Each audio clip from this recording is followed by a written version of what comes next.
세계적인 여러 콩쿠르의 우승자와 결선 진출자 숫자만 놓고 보면 한국인들은 이미 미국과 러시아보다도 많습니다.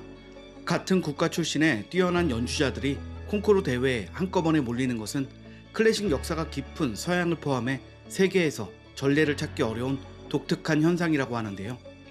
한국 클래식의 성장이 심상치 않다고 평가한 이는 바로 벨기에의 티에리 로로라는 다큐멘터리 감독입니다. 그는 벨기에 공영방송 소속으로 흔히 세계 3대 콩쿠르로 불리는 퀸 엘리자베스 콩쿠르 현장 중계를 25년째 맡고 있는데요. 한국 클래식에 대한 관심과 애정을 기반으로 관련 다큐멘터리만 2편을 연출한 클래식 전문 감독입니다. 아시다시피 수백 년 동안 서양인들의 대표적인 문화로 여겨지던 음악이 클래식입니다. 한국에 서양의 클래식이 들어온 건 19세기 후반이라고 하니 이제 불과 한 세기 정도 지났을 뿐인데요. 서양의 역사에 비해 짧다고 할 수 있는 그 기간 동안 한국 클래식은 엄청난 성장을 이루었습니다. 세계적인 국제 콩쿠르에서 한국인 최초 우승자들이 쏟아지고 있는 것인데요.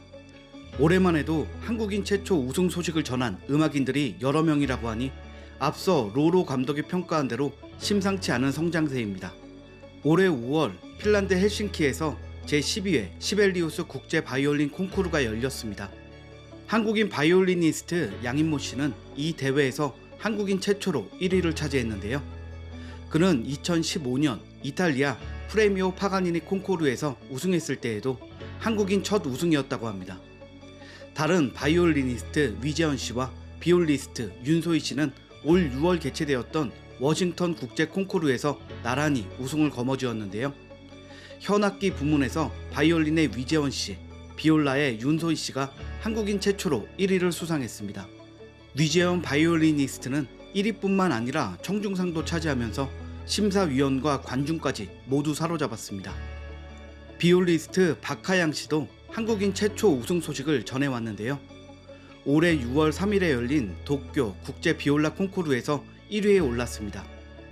도쿄 비올라 콩쿠르는 아시아에서 유일하게 비올라만을 평가하는 콩쿠르 대회로 3년마다 개최된다고 하는데요. 3년에 한 번 우승자가 나오는데 그게 한국인이라니 이 대회에서 한국인 최초 기록을 세운 박하양 씨가 앞으로 들려줄 연주와 좋은 소식이 기대되는 부분입니다. 첼리스트 최하영 씨는 세계 3대 클래식 음악 콩쿠르로 꼽히는 벨기에의 퀸 엘리자베스 콩쿠르에서 우승을 했습니다. 퀸 엘리자베스 콩쿠르는 매년 첼로, 피아노, 성악, 바이올린 부문에서 돌아가며 콩쿠르를 개최합니다. 소프라노 황수미 씨가 성악 부문에서 1위를 한 적이 있고 바이올리니스트 임지영 씨가 바이올린 부문에서 1위를 차지했었는데 첼로 부문에서의 1위는 이번이 처음입니다. 6일간 26개국 총 66명의 첼로 연주자가 본선에 참가했으며 결선에 진출한 12명의 연주자들은 우승을 놓고 치열하게 경쟁했는데요. 놀라운 사실은 우승자 최하영 씨를 포함해 한국인 첼리스트가 총 4명이나 결선에 올랐다는 사실입니다. 12명 중 4명이 한국인이라는 것. 세계적인 콩쿠르의 최상위 실력자 중에 한국인이 무려 30%가 넘는 비중을 차지했다는 이야기인데요. 한국 클래식의 위엄이라고 표현해도 될 것 같습니다. 앞서 소개한 로로 감독은 한국 클래식이 이렇게까지 빠르게 성장할 수 있었던 이유에 대해 한국의 눈부신 경제 성장과 예술 종합학교 같은 체계적인 교육 시스템, 그리고 한국인 가족들의 헌신적인 지원 등을 꼽았습니다. 로로 감독의 설명에 의하면 외국의 예체능은 개인 역량에 모든 것을 맡기는 시스템이 대부분이라고 하는데요. 물론 자유로움은 있겠지만 대신 혼자서 감당해야 하는 것들이 많다고 합니다. 예술적 영재들의 능력을 성장시키기 위해 가정 내에서 그리고 국가적으로 지원을 아끼지 않는 것은 한국에서만 볼 수 있는 특별한 광경이라고 합니다. 한국만큼 가족 간의 정이 두텁고 자식의 미래를 위해 힘쓰는 나라는 없다고 평가한 것이죠. 그는 한국인 음악가의 부모와 인터뷰할 때 아이의 우승 순간을 떠올리면서 감격의 눈물을 흘리는 것을 보고 이런 생각을 했다고 합니다. 물론 이런 한국만의 영재 양성 시스템에도 보완할 점은 있다고 말했는데요. 순위 경쟁으로 인해 아이들이 압박감을 느끼지 않도록 해야 한다는 조언도 잊지 않았습니다. 그러면서도 현재 활동하는 한국 연주자들에 대해 이들이야말로 K 클래식의 새로운 세대이자 물결이라며 극찬했습니다. 오늘 소개한 K클래식의 성장은 대한민국의 성장 그 자체를 닮아 있습니다. 로로 감독이 한국의 클래식은 한국의 눈부신 경제 성장과 같이 성장했다고 평가한 이유입니다. 우리나라는 클래식을 다른 서양 국가에 비해 훨씬 늦게 접했지만 한국에만 갖추어져 있는 시스템을 통해 많은 영재들이 타고난 능력을 갈고 닦았습니다. 꾸준하게 그리고 묵묵히 노력하여 가장 높은 곳으로 향하고 있죠.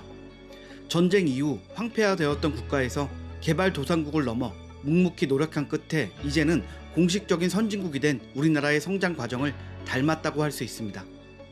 한류의 성장 또한 그렇습니다. 현재 우리나라의 브랜드 가치가 올라가고 한국 문화가 세계적으로 퍼져가는데 한류의 힘이 크다는 것은 모두 인정하는 부분인데요. 그렇다면 그 한류의 힘의 원동력은 무엇이었을까요? 지금의 한류는 단순히 운이 좋아서 인기를 얻은 것일까요? 한류 열풍과 그로 인해 얻은 여러 이익들은 행운과 같은 기적이 아닌 한국인들의 꾸준한 노력과 타고난 능력으로 이룬 성과입니다. 기회는 준비된 자에게 찾아오는 것이란 말은 워낙 유명한 말이죠. 오늘 소개한 K클래식을 포함해 다양한 분야에서 우리나라가 큰 성과를 이루고 있는 것은 한국인들이 각 분야에서 오랜 시간 노력하며 언제든 기회를 잡을 준비를 하고 있었기 때문입니다. 준비된 자세로 기회를 잡은 사례로 한식의 세계화를 들 수 있는데요. 김치의 경우 한국이 먼 동양의 한 국가로만 알려져 있던 시절에도 유명한 스타들이 먼저 언급한 적이 많습니다. 한국의 전통적인 사찰 음식과 같은 한식들은 한류의 힘을 얻지 않고도 건강식으로 인정받고 세계 언론과 방송사에 의해 보도되기도 했습니다.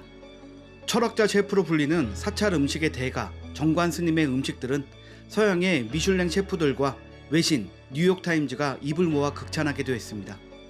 한식의 인기는 한류 컨텐츠를 보고 호기심에만 기반하여 유명해진 것이 아니라 한국 고유의 음식이 외국인들이 보기에 충분히 뛰어났기 때문임을 증명하는 것이죠.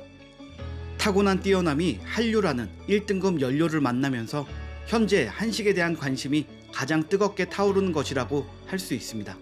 K-팝 가수들의 세계적인 인기 또한 이전 세대의 가수들이 닦아놓은 발판을 토대로 현재 활동하는 가수들과 종사자들이 꾸준하게 노력한 덕에 이룬 성과입니다. 드라마와 영화도 똑같습니다. 대장금이나 겨울 연가로 대표되는 한류 드라마들이 먼저 있었고 그를 발판으로 꾸준히 발전시키고 노력한 덕에 K-드라마 산업이 아시아에서 전 세계로 무대를 넓히며 눈부신 발전을 이루었습니다. 사실 같은 한국인이 생각해도 매일같이 들려오는 소식들이 신기합니다. 한국 음식이 세계적으로 유행하고 한국의 영화와 드라마가 세계 시상식을 휩쓸고 한국 가수가 빌보드 차트 1위에 오르고 한국의 음악가들이 각 분야에서 최고의 성과를 내고 있다는 것, 정말 너무 자랑스러운 일인데요.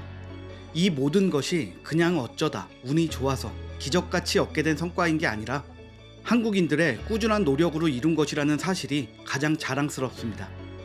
앞으로 우리나라는 더욱 발전할 것이 분명합니다. 이미 모터는 가동되었고 앞으로 달려갈 일만 남았습니다. 그 과정에서 많은 시행착오를 겪을지도 모르지만 과거의 꾸준한 노력으로 이룬 지금의 성과처럼 한국인들의 노력이 빛을 볼 날은 계속해서 올 것이라고 생각합니다. 오늘 영상은 여기까지입니다. 구독과 좋아요 눌러주시면 영상 제작에 큰 도움이 됩니다. 시청해주셔서 감사합니다.